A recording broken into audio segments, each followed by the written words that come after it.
Hello friends, आज हम लोग लेके आए साइंस का पहला मॉडल पेपर जो आपके मैट्रिक बोर्ड परीक्षा के लिए काफ़ी इंपॉर्टेंट है। अगर आप इस बार मैट्रिक के बोर्ड परीक्षा देने वाले हैं तो इस वीडियो को आप शुरू से लेकर लास्ट तक ज़रूर देखिए। और इसमें हम लोग एनसीईआरटी पैटर्न, न्यू पैटर्न पर सभी प्रश्न आधारित है जो आपके आने वाले मैट्रिक बोर्ड परीक्षा के लिए काफ़ी इंपॉर्टेंट है। तो वीडियो को शुरू से लेकर लास्ट तक जरूर देखना। तो जल्दी से वीडियो को लाइक कर दिए। उससे पहले हमारे चैनल पर नए हैं तो चैनल को सब्सक्राइब करके बेल आइकन को प्रेस जरूर कर देना। और आप हमें कमेंट बॉक्स में जरूर बताना कि इनमें से आपको कितना प्रश्न पहले से मालूम था। तो देखते हैं आज का प्रश्न। तो देखिए आज का हमारा पहला प्रश्न है कि कौन रंग है जिसका खतरे के सिग्नल में उपयोग होता है। ऑप्शन ए में है नीला रंग, बी में है बैंगनी रंग, सी में है लाल रंग और डी में है पीला रंग। तो लाल रंग का उपयोग जो होता है खतरे के सिग्नल में किया जाता है। तो हमारा ऑप्शन नंबर सी बिल्कुल सही उत्तर हो जाएगा। और आपको बता दें कि लाल रंग का तरंग दैर्ध्य सबसे अधिक होता है और इसका विचलन सबसे कम होता है। और लाल रंग बिना छितराए दूर तक ये तय करता है। अब आइए अगला प्रश्न देखते हैं। देखिए दूसरा प्रश्न बहुत इंपॉर्टेंट है। देखिए क्या कह रहा है कि प्रकाश के किस रंग के लिए तरंग दैर्ध्य अधिकतम होता है। तो देखिए ऑप्शन ए में आपका बैंगनी है, बी में हरा है, सी में लाल है और डी में पीला है। तो यहाँ पे अधिकतम बोला गया तरंग दैर्ध्य, तो लाल रंग का तरंग दैर्ध्य सबसे अधिक होता है और बैंगनी रंग का तरंग दैर्ध्य सबसे कम होता है। तो हमारा सही उत्तर हो जाएगा ऑप्शन नंबर सी, लाल। अब आइए अगला प्रश्न देखते हैं। देखिए तीसरा नंबर प्रश्न, ये भी मोस्ट इंपॉर्टेंट है। देखिए कि क्या कह रहा है कि निकट दृष्टि दोष दूर करने के लिए किस लेंस का व्यवहार होता है। यानी कि जिस व्यक्ति के आंख में निकट दृष्टि दोष से पीड़ित होता है तो उसे अवतल लेंस से बने चश्मे का उपयोग किया जाता है। यानी कि ऑप्शन नंबर बी हमारा बिल्कुल सही उत्तर हो जाएगा। अब आइए अगला प्रश्न देखते हैं। देखिए चौथा नंबर प्रश्न, यहाँ पे क्या कह रहा है कि किसी कुंडली का प्रतिरोध ज्ञात करने का सूत्र होता है। तो किसी भी कुंडली का प्रतिरोध ज्ञात करने का जो फॉर्मूला होता है वो आपका ऑप्शन ए में आर बराबर वी आई या फिर आर बराबर वी बटे आई और आर बराबर वी बटे आई यहाँ पे भी दिया हुआ और डी में दिया हुआ है आर बराबर वी माइनस आई। तो देखिए वी बराबर आपका फॉर्मूला होता है वी बराबर आई आर होता है। तो यहाँ पे आपको क्या पूछ रहा है कि आर बराबर जो फॉर्मूला हो जाएगा वी बटे आई हो जाएगा, जो कि ऑप्शन नंबर बी हमारा बिल्कुल सही उत्तर हो जाएगा। अब आइए अगला प्रश्न देखते हैं। देखिए 5 नंबर प्रश्न भी बहुत इंपॉर्टेंट है। क्या कह रहा है कि वास्तविक वस्तु का आभासी प्रतिबिंब बनता है। तो देखिए वास्तविक वस्तु का आभासी प्रतिबिंब कौन कौन सा दर्पण में बनता है। तो ऑप्शन ए में आपका दिया हुआ है समतल दर्पण में, बी में है उत्तल दर्पण में, सी में है अवतल दर्पण में और डी में इनमें से सभी। वास्तविक वस्तु का प्रतिबिंब समतल दर्पण में भी बनता है, उत्तल दर्पण में भी बनता है और अवतल दर्पण में भी बनता है। तो हमारा सही उत्तर हो जाएगा ऑप्शन नंबर डी, इनमें से सभी। अब आइए अगला प्रश्न देखते हैं। देखिए 6 नंबर प्रश्न है कि क्या करा है कि डायऑप्टर उस लेंस की क्षमता होती है जिसकी फोकस दूरी क्या होती है। तो डायऑप्टर उस लेंस की क्षमता होती है जिसकी फोकस दूरी 1 मीटर होती है। यानी कि ऑप्शन नंबर डी हमारा बिल्कुल सही उत्तर हो जाएगा 1 मीटर। अब आइए अगला प्रश्न देखते हैं। देखिए 7वां नंबर प्रश्न यहाँ पे क्या कह रहा है कि किसी लेंस के बाहर की ओर उभरे 2 गोलीय पृष्ठ हो तो इसे क्या कहते हैं। तो यहाँ पे किसी लेंस के बाहरी ओर 2 उभरे गोलीय पृष्ठ हो तो उसे हम लोग क्या कहते हैं, उत्तल लेंस कहते हैं। तो हमारा सही उत्तर हो जाएगा ऑप्शन नंबर सी, उत्तल लेंस। अब आइए अगला प्रश्न देखते हैं। देखिए 8 नंबर प्रश्न क्या क्या कह रहा है कि धातुओं में धारावाहक होते हैं। तो ये भी बहुत ही इंपॉर्टेंट प्रश्न है।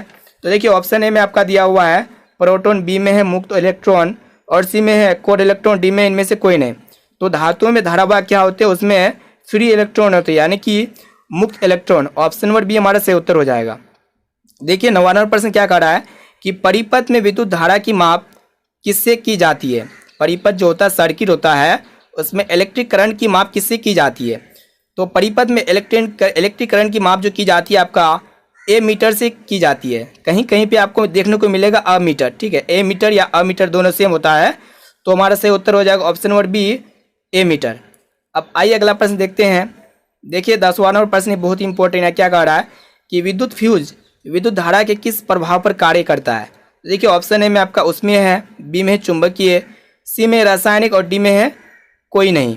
तो विद्युत फ्यूज विद्युत धारा के उसमें प्रभाव पर कार्य करता है। तो हमारा सही उत्तर हो जाएगा ऑप्शन नंबर ए, उसमें। देखिए 11वां नंबर प्रश्न यहाँ पे क्या कह रहा है कि बैटरी से किस प्रकार की धारा प्राप्त होती है। तो देखिए बैटरी से किस प्रकार की धारा प्राप्त होती है, तो दिष्ट धारा प्राप्त होती है जिसे हम लोग कहते हैं डायरेक्ट करंट, जिसे शॉर्ट में हम लोग कहते हैं डीसी। तो हमारा सही उत्तर हो जाएगा ऑप्शन नंबर ए, दिष्ट धारा। अब देखते हैं अगला प्रश्न। देखिए 12 नंबर प्रश्न यहाँ क्या कह रहा है कि निम्नलिखित में से कौन जैव मात्रा ऊर्जा स्रोत का उदाहरण नहीं है। तो ये भी बहुत इंपॉर्टेंट है। देखिए ऑप्शन ए में आपका लकड़ी है और बी में गोबर गैस, सी में नाभिकीय ऊर्जा और डी में है कोयला। तो यहाँ पे जैव मात्रा ऊर्जा स्रोत का उदाहरण कौन नहीं है, इनमें आपका नाभिकीय ऊर्जा हो जाएगा, यानी कि ऑप्शन नंबर सी हमारा बिल्कुल सही ऑप्शन है। अब आइए अगला प्रश्न देखते हैं। देखिए 13वां प्रश्न क्या कह रहा है यहाँ पे कि इनमें से कौन नवीकरणीय ऊर्जा है। तो यहाँ पे आपको नवीकरणीय ऊर्जा पहचानना है। तो देखिए ऑप्शन ए में आपका कोयला है, बी में पेट्रोल है, सी में सौर ऊर्जा और डी में प्राकृतिक गैस। तो इनमें से नवीकरणीय ऊर्जा स्रोत का उदाहरण हो जाएगा सौर ऊर्जा, यानी कि सोलर एनर्जी जिसे हम लोग कहते हैं। ऑप्शन नंबर सी हमारा सही उत्तर हो जाएगा। आइए अब देखते हैं अगला प्रश्न। देखिए 14वां प्रश्न क्या कह रहा है यहाँ पे कि निम्न में कौन अवकारक है। तो यहाँ पे अवकारक आपको बताना है। तो देखिए ऑप्शन ए में आपका H2 है, बी में CO और सी में आपका दिया O2 और डी में आपका दिया हुआ है H2S। तो इनमें से अवकारक हो जाएगा आपका हाइड्रोजन, यानी कि ऑप्शन नंबर ए हमारा बिल्कुल सही उत्तर है। अब आइए अगला प्रश्न देखते हैं। देखिए 15 नंबर प्रश्न, ये भी मोस्ट इंपॉर्टेंट है। अब देखिए क्या कह रहा है कि निम्नलिखित में से पीएच का कौन सा क्षारक विलयन का मान देता है, यानी कि कौन जो इनमें से पीएच का क्षारक विलयन का मान देगा। देखिए पीएच का क्षारक विलयन तब होता है जब विलयन का पीएच मान 7 से अधिक होता है। तो यहाँ पे अगर ऑप्शन में देखा जाए तो यहाँ 7 से अधिक 13 है, जो कि एक विलयन का पीएच का मान देगा। अब 7 से कम जो होता है वो विलयन आपका अम्लीय होता है और 7 के बराबर होता है वह आपका उदासीन होता है। तो यहाँ पे बोला है कि कौन क्षारक विलयन का मान देगा, तो जो 7 से अधिक होगा वही होगा, यानी कि ऑप्शन नंबर डी हमारा बिल्कुल सही उत्तर है। अब आइए अगला प्रश्न देखते हैं। देखिए 16वां प्रश्न है, ये भी मोस्ट इंपॉर्टेंट। यहाँ पे क्या कह रहा है कि निम्नलिखित में कौन सही है। तो यहाँ पे आपको सही बताना है इनमें से सही कौन है। तो देखिए यहाँ पे ऑप्शन ए में आपका Na2CO3 5H2 है और यहाँ पे आपका दिया हुआ Na2CO3 10H2 और बी में Na2CO3 7H2 और डी में आपका दिया हुआ है Na2CO3 2H2। तो यहाँ पे आपका सब में सेम है, लेकिन यहाँ पे 5 है, यहाँ 10 है और यहाँ पे 7 है और यहाँ पे 2 है। तो देखिए Na2CO3 10H2 यहाँ पे 10 है तो 10H2 है। तो यहाँ Na2CO3 10H2 जो होता है वाशिंग सोडा का सूत्र होता है, जिसे हम लोग कहते हैं सोडियम कार्बोनेट डेकाहाइड्रेट, यानी कि ऑप्शन नंबर बी हमारा बिल्कुल सही उत्तर हो जाएगा। अब आइए अगला प्रश्न की ओर देखते हैं।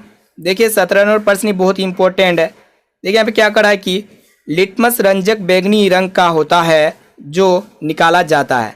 तो ये भी बहुत ही इंपॉर्टेंट प्रश्न है। देखिए ऑप्शन ए में आपका दिया हुआ लाइकन से, बी में है लाल पत्ती गोभी से, सी में हल्दी से और डी में आपका दिया हुआ है पेटूनिया फूल से। तो हमारा सही उत्तर हो जाएगा लाइकेन से निकाला जाता है लिटमस रंजक बैंगनी रंग का। ठीक है, ऑप्शन नंबर ए हमारा बिल्कुल सही उत्तर हो जाएगा। अब आइए अगला प्रश्न देखते हैं। देखिए 18वां प्रश्न मोस्ट इंपॉर्टेंट है। हमें क्या करा है कि शुष्क बुझा हुआ चूना पर क्लोरीन गैस की क्रिया से कौन सा पदार्थ बनता है, यानी कि जब शुष्क बुझा हुआ चूना पर जब क्लोरीन गैस की क्रिया होता है तो इसके फलस्वरूप कौन सा पदार्थ बनता है, तो विरंजक चूर्ण बनता है, यानी कि ऑप्शन नंबर ए हमारा सही उत्तर हो जाएगा, जिसे हम लोग कहते हैं ब्लीचिंग पाउडर का रासायनिक। इसका विरंजक चूर्ण यानी कि ब्लीचिंग पाउडर का जो रासायनिक नाम होता है कैल्शियम ऑक्सी क्लोराइड होता है और शुष्क बुझे हुए चूने पर क्लोरीन गैस प्रभावित कर उसका उत्पादन किया जाता है। ठीक है, और आपको बता दें कि वस्त्र और कागज उद्योगों में, जहाँ पे वस्त्र और कागज का फैक्ट्री है, वहाँ पे विरंजक चूर्ण के रूप में उसका उपयोग किया जाता है और पेयजल जल को शुद्ध करने में भी विरंजक चूर्ण का ही उपयोग किया जाता है। तो हमारा सही उत्तर हो जाएगा ऑप्शन नंबर ए विरंजक चूर्ण। अब आइए अगला प्रश्न देखते हैं। देखिए 19 नंबर प्रश्न मोस्ट इंपॉर्टेंट है। बोला यहाँ पे कि सोडियम क्लोराइड का पीएच मान लगभग है। तो सोडियम क्लोराइड का पीएच मान 7 होता है और सोडियम क्लोराइड का विलयन जो होता है उदासीन होता है। अब आइए अगला प्रश्न देखते हैं। देखिए 20 नंबर प्रश्न यहाँ पे क्या है कि नीला थोथा का रासायनिक सूत्र है। तो यहाँ पे आपको बताना है कि नीला थोथा का रासायनिक सूत्र क्या होता है। तो देखिए ऑप्शन ए आपका दिया हुआ है CuSO4 7H2, बी में है CuSO4 5H2 और सी में आपका दिया हुआ है CuSO4 4H2 और डी में है CuSO4 10H2। तो नीला थोथा का जो रासायनिक सूत्र होता है आपका CuSO4 5H2 होता है, यानी कि ऑप्शन नंबर बी हमारा सही उत्तर हो जाएगा। अब आइए अगला प्रश्न देखते हैं। देखिए इस 21 नंबर प्रश्न यहाँ पे क्या करा है कि जब सोडियम हाइड्रोक्साइड जिंक से अभिक्रिया करता है तो कौन सा उत्पाद या फिर प्रोडक्ट बनता है। तो ये भी बहुत ही इंपॉर्टेंट प्रश्न है। हम क्या यहाँ पे कराएंगे कि सोडियम हाइड्रोक्साइड को जिंक से अभिक्रिया कराएंगे, यानी कि NaOH को हम लोग जिंक से अभिक्रिया कराएंगे। ZN से जब अभिक्रिया कराते हैं तो इसके फलस्वरूप बनता है Na2ZNO2 + H2।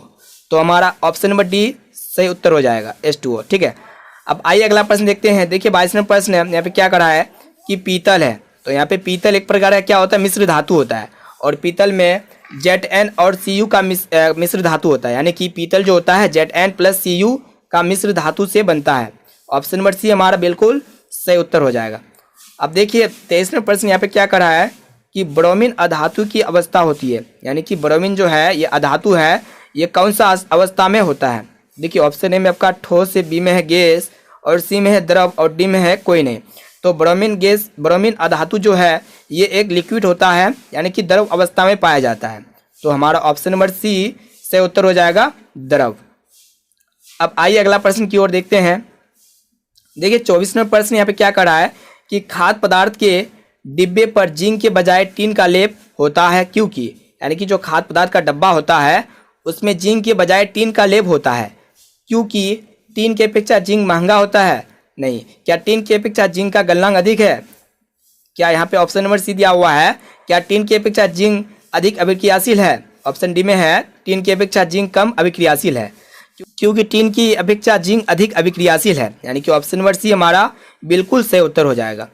अब आइए अगला प्रश्न देखते हैं। 25वें प्रश्न यहाँ पे क्या करा है कि निम्न में से कौन सा अंग संवेदीग्राही नहीं है। देखिए कान हो गया, नाक हो गया और आँख हो गया, ये अंग जो होता है संवेदीग्राही होता है। और हमारा जो दिमाग है, ब्रेन है, ये आपका संवेदीग्राही का उदाहरण नहीं है, यानी कि ऑप्शन नंबर डी हमारा सही उत्तर हो जाएगा।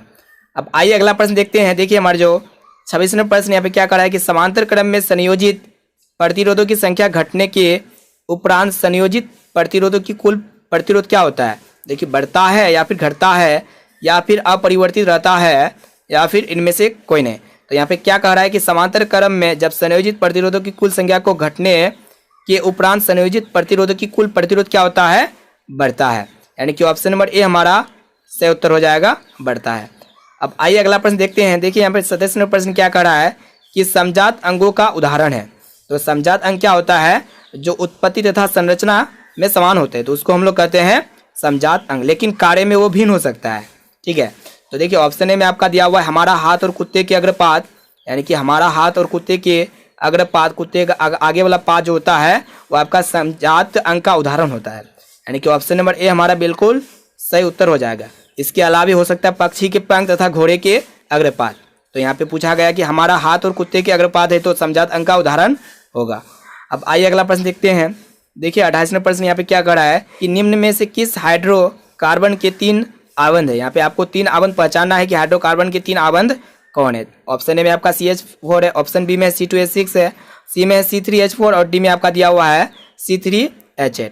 तो हमारा सही उत्तर हो जाएगा C3H4 जो है हाइड्रोकार्बन के 3 आबंध है, यानी कि ऑप्शन नंबर सी हमारा बिल्कुल सही उत्तर है। अब आइए अगला प्रश्न देखते हैं। देखिए 29वां प्रश्न यहाँ पे क्या कह रहा है कि चीनी का रासायनिक सूत्र क्या होता है। तो चीनी का रासायनिक सूत्र होता है C12H22O11, यानी कि ऑप्शन नंबर सी हमारा बिल्कुल सही उत्तर हो जाएगा C12H22O11। अब आइए अगला प्रश्न देखते हैं। देखिए हमारे 30वां प्रश्न यहाँ पे क्या कह रहा है कि हीलियम परमाणु के बाहरी कक्षा में कितने इलेक्ट्रॉन रहते हैं। तो देखिए हीलियम जो होता है इसका परमाणु संख्या 2 होता है और हीलियम एक अक्रिय गैस है और हीलियम में मात्र एक ही कक्षा अर्थात केवल प्रथम कक्षा होता है और प्रथम कक्षा ही हीलियम परमाणु की बाहरी तथा एकमात्र कक्षा होता है। तो हमारा ऑप्शन नंबर बी बिल्कुल सही उत्तर हो जाएगा 2। अब आइए अगला प्रश्न देखते हैं। देखिए 31वां प्रश्न यहाँ पे क्या कह रहा है कि स्वपोषी पोषण के लिए आवश्यक है, यानी कि स्वपोषी पोषण के लिए क्या आवश्यक होता है। CO2 होता है या फिर क्लोरोफिल या फिर सूर्य प्रकाश या फिर इनमें से सभी। तो जो स्वयं पोषी करता है यानी कि जो खुद से पोषण करता है उसके लिए CO2 चाहिए, क्लोरोफिल चाहिए और सूर्य प्रकाश चाहिए, यानी कि ऑप्शन नंबर डी हमारा बिल्कुल सही उत्तर हो जाएगा सभी। अब आइए देखते हैं 32वें प्रश्न को। देखिए यहाँ पे क्या कह रहा है कि कवक में पोषण की कौन सी विधि है। कवक जो होता है उनमें पोषण की कौन सी विधि होता है, स्वपोषी या फिर मृतजीवी पोषी या फिर समभोजी या फिर आपका कोई नहीं। तो कवक में पोषण की कौन सा विधि होता है, मृतजीवी, यानी कि ऑप्शन नंबर बी हमारा सही उत्तर हो जाएगा मृतजीवी। अब आइए अगला प्रश्न देखते हैं। देखिए 33वां प्रश्न यहाँ पे क्या करा है कि क्लोरोफिल वर्णक का रंग है।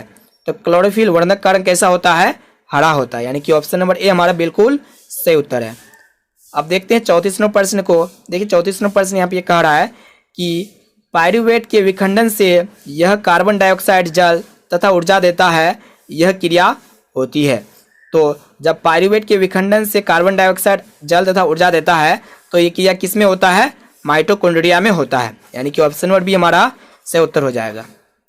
देखिए 35वां प्रश्न यहाँ पे क्या कह रहा है कि यदि हमारे आहार में आयोडीन की कमी है तो हमें किस रोग से होने की संभावना है। यानी कि जब हमारा आहार में आयोडीन का कमी हो जाता है तो हमें किस रोग के लिए होने की संभावना है। तो देखिए ऑप्शन ए में आपका दिया हुआ ग्वाइटर, बी में है गलकंड और सी में आपका दिया हुआ घेंगा और डी में है सभी। तो इसका सही उत्तर हो जाएगा सभी। जब हमारे आहार में आयोडीन की कमी होता है तो ग्वाइटर, गलगंड और घेंगा और भी बहुत सारी बीमारी हो सकता है, जैसे कि आपका हो गया गर्भपात हो गया, शारीरिक विकास में रुकावट हो गया, मृत बच्चा पैदा होना इत्यादि जो होता है जब हमारे आहार में आयोडीन कमी होता है तब। अब आइए अगला प्रश्न की ओर देखते हैं। देखिए 36वां प्रश्न बहुत ही इंपॉर्टेंट है। देखिए यहाँ पे क्या कर रहा है कि एस्ट्रोजन स्रावित होता है। तो एस्ट्रोजन किस में स्रावित होता है। देखिए आपको बता दें कि एस्ट्रोजन एक क्या होता है, महिला सेक्स हार्मोन है जो कि अंडाशय द्वारा उत्पन्न होता है और ये प्रजनन मासिक धर्म चक्र के लिए जिम्मेदार है। यानी कि ऑप्शन और बी हमारा सही उत्तर हो जाएगा अंडाशय द्वारा। ठीक है, अब आइए अगला प्रश्न देखते हैं। देखिए 27वां प्रश्न यहाँ पे क्या कह रहा है कि मनुष्य में ऐच्छिक गतियों का नियंत्रण किसके द्वारा होता है। यानी कि मनुष्य जो होता है ऐच्छिक गति जो होता है इसका कंट्रोल किसके द्वारा होता है। तो इसका कंट्रोल जो होता है सेरिबेरम के द्वारा होता है। यानी कि ऑप्शन नंबर बी हमारा सही उत्तर हो जाएगा सेरिब्रम। अब आइए अगला प्रश्न देखते हैं। देखिए 38वां प्रश्न यहाँ पे क्या कह रहा है कि घोंघा जो है किस समुदाय का प्राणी है। तो घोंघा कौन सा समुदाय का प्राणी होता है, वो आपका मोलस्का समुदाय का प्राणी। यानी कि ऑप्शन नंबर ए हमारा बिल्कुल सही उत्तर है मोलस्का। अब आइए अगला प्रश्न देखते हैं। देखिए 29वां प्रश्न यहाँ पे क्या कर रहा है कि निम्नलिखित में से कौन सा जंतु उभयलिंगी जंतु है। तो देखिए ऑप्शन ए में आपका दिया हुआ मानव, बी में है कबूतर और सी में है मेढक और डी में है केचुआ। तो इनमें से आपको उभयलिंगी जंतु कौन है, उभयलिंगी जंतु यानी कि केचुआ। यानी कि ऑप्शन नंबर डी हमारा बिल्कुल सही उत्तर हो जाएगा। अब आइए अगला प्रश्न देखते हैं। देखिए हमारे जो 40वां प्रश्न यहाँ पे क्या कर रहा है कि परागकोश होते हैं। तो परागकोश किस में होते हैं। देखिए ऑप्शन में आपका दिया हुआ बाह्य दल में, बी में अंडाशय में है और सी में अंडम में, डी में आपका दिया हुआ परागकण में। तो परागकोश परागकण में होते हैं। यानी कि ऑप्शन नंबर डी हमारा बिल्कुल सही उत्तर हो जाएगा परागकण में। अब देखिए 41वां प्रश्न यहाँ पे क्या कह रहा है कि मनुष्य में कितने जोड़े क्रोमोसोम होते हैं। यानी कि मनुष्य में कितने जोड़े गुणसूत्र होते हैं। तो मनुष्य में 23 जोड़ा क्रोमोसोम होते हैं। यानी कि ऑप्शन नंबर सी हमारा बिल्कुल सही उत्तर हो जाएगा 23 जोड़े। अब आइए अगला प्रश्न देखते हैं। देखिए 42वां प्रश्न यहाँ पे क्या कह रहा है कि निम्नलिखित में से किसे आप उपभोक्ता की श्रेणी में रखेंगे। यहाँ पे आप जो है किसे उपभोक्ता की श्रेणी में रखेंगे, हरे पौधे या फिर नील हरित शैवाल या फिर जंगली जानवर या फिर फल और पत्ते। तो जंगली जानवर को हम लोग उपभोक्ता की श्रेणी में रखेंगे। यानी कि ऑप्शन नंबर सी हमारा बिल्कुल सही उत्तर हो जाएगा जंगली जानवर। अब आइए अगला प्रश्न देखते हैं। देखिए यहाँ पे क्या है 43वां प्रश्न कि पर्यावरण बचाने के लिए 3 प्रकार के आर का प्रयोग किया जाता है। इसका मतलब है जब हम लोग पर्यावरण को बचाते हैं तो यहाँ पे देखिए 3 आर का मतलब क्या होता है। 3 आर का मतलब जो होता है, आर से आपका होता है रिड्यूस जिसे हम लोग कहते हैं कम उपयोग, ठीक है। और आपका फिर एगो आर से होता है रिसाइकिल जिसे हम लोग कहते हैं पुनः चक्रण। फिर और एगो आर का मतलब होता है रीयूज जिसे हम लोग कहते हैं पुनः उपयोग। तो हमारा सही उत्तर हो जाएगा इनमें से सभी, ठीक है। अब आइए देखिए 44वां प्रश्न यहाँ पे क्या कह रहा है कि किन कारणों से प्राकृतिक संसाधन नष्ट हो रहे हैं। तो कौन सा कारण से जो है प्राकृतिक संसाधन नष्ट हो रहे हैं। ऑप्शन ए में शहरीकरण, बी में प्रदूषण, सी में ए और बी दोनों और डी में है आपका वृक्षारोपण। तो कौन सा कारण से संसाधन नष्ट हो रहे हैं, प्राकृतिक संसाधन, शहरीकरण और प्रदूषण। तो हमारा सही उत्तर हो जाएगा ए और बी दोनों। अब देखते हैं अगला प्रश्न। देखिए हमारा जो 45वां प्रश्न यहाँ पे क्या कह रहा है कि फॉलोइंग के वाम हस्त नियम के बाएं हाथ की तर्जनी संकेत करती है। तो देखिए ऑप्शन ए में आपका दिया हुआ चालक पर आरोपित विद्युत बल की दिशा, बी में है चुंबकीय क्षेत्र की दिशा और सी में है चालक में प्रभावित विद्युत धारा की दिशा और डी में दिया हुआ है इनमें से कोई नहीं। तो फॉलोइंग के वाम हस्त नियम बाएं हाथ तर्जनी की संकेत करता है चुंबकीय क्षेत्र की दिशा। यानी कि ऑप्शन नंबर बी हमारा बिल्कुल सही उत्तर हो जाएगा। अब आइए अगला प्रश्न देखते हैं। देखिए 46वां प्रश्न यहाँ पे क्या कर रहा है कि निम्न में से कौन सा यौगिक ईंधन के रूप में इस्तेमाल किया जा सकता है। तो यहाँ पे ईंधन के रूप में कौन सा जो है कंपाउंड है जिसे हम लोग इस्तेमाल कर सकते हैं। ऑप्शन ए में आपका एथनॉल है। यानी कि एथनॉल का उपयोग जो हम लोग है ईंधन के रूप में इसका इस्तेमाल कर सकते हैं, एथनॉल। यानी कि ऑप्शन नंबर ए हमारा सही उत्तर हो जाएगा। अब देखते हैं 47वां प्रश्न यहाँ पे क्या कह रहा है। देखिए यहाँ पे कि कौन सा पदार्थ लाल लिटमस पत्र को नीला कर देता है। यानी कि क्षार जो होता है लाल लिटमस पत्र को नीला कर देता है और अम्ल जो होता है नीला लिटमस पत्र को लाल कर देता है। तो यहाँ पे लाल लिटमस पत्र बोला गया है नीला कर देता है, यानी कि ऑप्शन नंबर बी हमारा बिल्कुल सही उत्तर हो जाएगा क्षार। अब आइए अगला प्रश्न, 48 नंबर प्रश्न यहाँ पे क्या कर रहा है कि नई कार्तीय चिन्ह परिपाटी के अनुसार दर्पण के सामने रखे गए बीम की दूरी ली जाती है। यानी कि कार्तीय चिन्ह परिपाटी जो होता है उनके अनुसार दर्पण के सामने जो बीम रखते हैं तो उसमें कौन सा दूरी लिया जाता है, धनात्मक या फिर ऋणात्मक या फिर दोनों, धनात्मक और ऋणात्मक। तो हमारा ऑप्शन नंबर बी सही उत्तर हो जाएगा ऋणात्मक। तो फ्रेंड्स, अगर आप भी साइंस के full notes NCERT solution in Hindi में डाउनलोड करना चाहते हैं तो इसी वीडियो के डिस्क्रिप्शन में आपको साइंस के फुल नोट्स एनसीईआरटी सॉल्यूशन मिल जाएंगे। और आपके इस बार मैट्रिक के बोर्ड परीक्षा में सिर्फ और सिर्फ साइंस के एनसीईआरटी प्रश्न पूछे जाएंगे, यानी कि एनसीईआरटी बुक से ही आपका प्रश्न पूछे जाएंगे। अगर इसका आपको एनसीईआरटी बुक का पूरा सॉल्यूशन हिंदी में चाहिए और पूरा डिटेल्स के साथ समझाया गया है तो आप डाउनलोड कर सकते हैं। इसी वीडियो के डिस्क्रिप्शन में आपको पीडीएफ का लिंक मिल जाएगा, वहाँ पे जाके आप पीडीएफ को डाउनलोड कर सकते हैं। फुल साइंस का कोर्स वहाँ पे बताए गए हैं। तो दोस्तों आज के लिए इतना है, फिर से मिलते हैं अगले वीडियो पे। तो वीडियो आपको कैसा लगा आप हमें कमेंट बॉक्स में जरूर बताना। अगर आप हमारे चैनल पर नए हैं तो चैनल को सब्सक्राइब करके बेल आइकन को प्रेस जरूर करना और इस वीडियो को अपने दोस्तों तक जरूर शेयर करिए जितने भी आपके फ्रेंड्स आपके एग्जाम देने वाले हैं। तो दोस्तों आज के लिए इतना है, फिर से मिलते हैं अगले वीडियो पे जल्द ही।